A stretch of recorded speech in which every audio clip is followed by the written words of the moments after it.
Salut, j'espère que vous allez bien.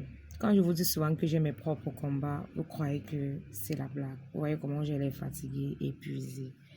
Certains qui me croient disent, Caro, tu as perdu du poids. Oui, j'ai perdu du poids. J'ai mes propres combats, j'ai mes propres problèmes. Je vais un peu essayer d'en parler. Le mois qui approche, c'est là. C'est le mois de décès de ma mère. Je ne sais pas si certains le vivent.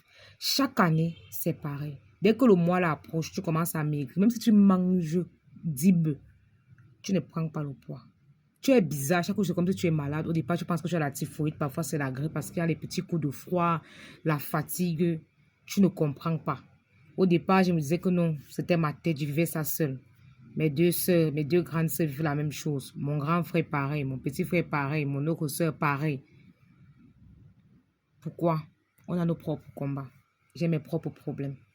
Actuellement là, la forme c'est pas trop ça, mais je me bats quand même pour vous aider, pour faire vos consultations, pour répondre à vos messages, c'est ceux qui passent prendre les traitements, les suivis, tout ça. Ce n'est pas facile, mais au fur et à mesure que le mois là approche, il y a quelque chose qui se passe à moi et je suis censée le prendre avec beaucoup de maturité parce que je sais que je fais un travail spirituel, mais qu'on ne se montre pas, ce n'est pas facile. Ce n'est pas du tout facile. Donc voilà par exemple quelque chose que je vis depuis pratiquement 5 ans. Je vis ça. Au départ, il disait que non, je vais faire un traitement spirituel et tout et tout. C'est au village que les nouvelles ont commencé à venir pour dire que notre mère est comme ça, notre mère est comme ça, notre mère est comme ça. Pour faire le travail là, pour l'aider même, les libations, tout ça, il faut l'argent parce qu'il faut les assises. Les gens font tel rêve, ta mère a dit ceci, ta mère a dit cela. Ce n'est pas évident. On vit ça, on ne vient pas exposer dans les réseaux.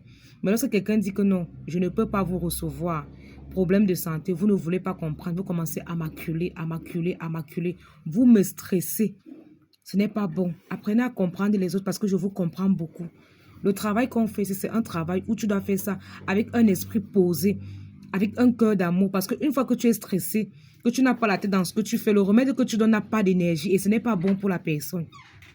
Ce n'est pas bon pour la personne. Apprenez à comprendre, s'il vous plaît. On a nos propres combats, on a nos familles, on a nos problèmes.